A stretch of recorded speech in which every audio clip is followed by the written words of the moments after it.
Take me through what you see from Austin Hayes. What is his ceiling? Take it away.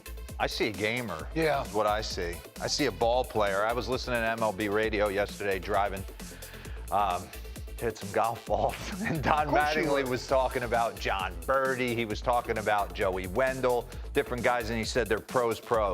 And you know what's interesting, too, because when I've seen him since he's come up and he's done some things at the big league level, shows some splashes.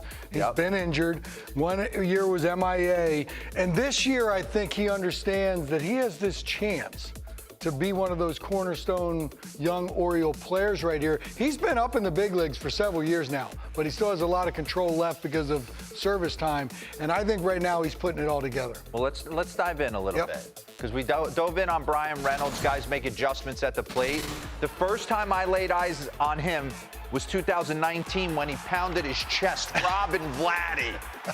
That's when I remember him. I was like, who's this guy? Austin Hayes. Kind of making that a la Mike Trout play in Camden Yards. All right, so what happens? There it is again. You see it a lot.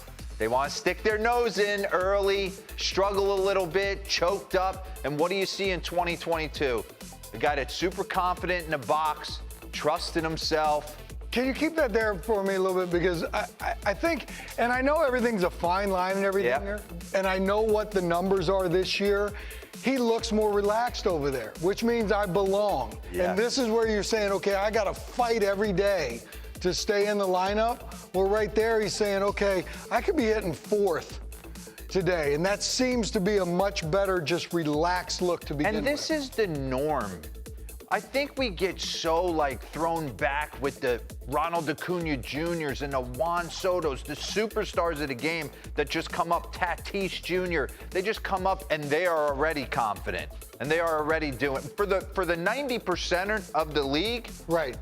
They're sticking their nose in and fighting to stay another day and prove their worth. And then when they finally are like, hold on a second, let me slow this game down. My talent plays. They start doing what he's doing in 2022. Okay? So real quick, what we've noticed two things. Eric Nays, researcher to the Stars, has noticed two things diving in on him. Number one, ambush has gone through the roof. But let's pause this and bring up his career splits for me, Devin. Look at George Kirby. He doesn't like it. Austin Hayes, right here. Take a look at 2022 in 72 games. 280. On bases, 336, slugging 475, short, quick to the baseball. Weighted runs created plus is a $130, 30% better than your average big leaguer, and his WAR is really through the roof, 5.9. So the two things that stand out, we showed you Brian Reynolds is all over the heater. Right. Austin Hayes is the exact opposite. He's an ambush monster. Let's get back into the tape a little bit. And he is hammering off-speed stuff as well. And he's got lightning hands through the zone. I mean, that's quick. That's an old-school approach to the baseball. He's down and through that. He's not laying on his backside and trying to, snap off his backside. This is a guy that's getting ahead of the bat to the baseball. Can we play that one back for me real quick? Play it back. I've watched him too, and just slow-mo that one if you can, just kind of click frame by frame. This is what I call controlled violence. There's some pretty swings in the game. That one right there, I think he recognizes that breaking ball. He sees it, and he lets it get there, and he just comes unglued. He's trying to hit a backspinner in the gap. Yeah, that's just violence. Controlled violence. I like it. Oh, man. Take a look at that. Rack that one back. You think he's feeling himself right here? He knows he got it. 0-1, sitting soft, obviously, seeing it well. He's gotten way more aggressive in the zone. Kind of hot hands Dante Bichette me right there. That's a good call. Little side angle. There's more in the tank, by the way.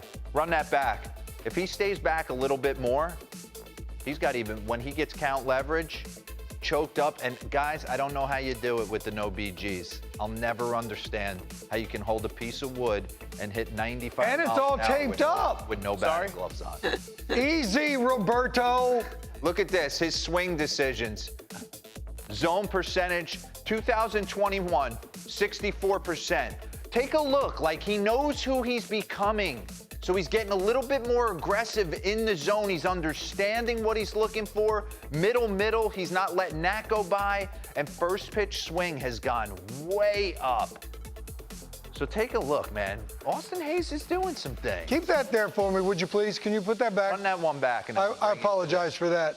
Because the one thing you use the term ambush. If you're doing this, and by the way, when you leave the on-deck circle and you go up to home plate and hit the first pitch, don't people think you might swing at it? So I don't even think we can call it ever an ambush again.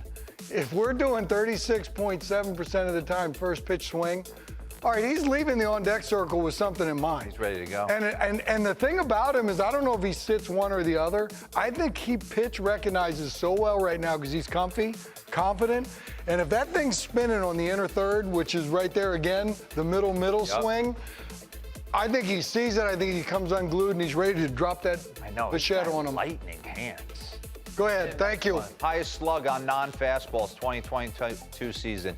Jordan, Goldie, Trout, Stanton. Wow. By the way, Brandon Drury, he would be someone I'd be super interested in acquiring at the deadline. He could do a lot of different things. That's a good board right there because to me, these guys, when I'm looking at these names, he goes right center extremely well. Obviously, he can do whatever he wants. Yep. Paul Goldschmidt's absolutely on fire right here, and this big fella can go the other way too. So to me, that just means that they're all confident. They hit the fastball this way, and if you spin a breaking ball, especially right now to Austin Hayes, he's got a chance to bridge you that way. Listen, I'm starting to like what the Orioles are doing a little bit. They're putting some position players out there that are exciting. They've got really some guys that play. One thing I've noticed about them, and Lauren said this was their first winning month in the past 5 years. That's kind of hard to do. They play the Yankees extremely tough. Yes. Even though they may steamroll them over years, they're in games and they play that way. And I think these young pitchers coming up, they're going to have a lot to say with it too. But they got some guys that they throw out there in the lineup. They like to play every day. They go out there and they don't give away. Their bullpen's been nasty too, so.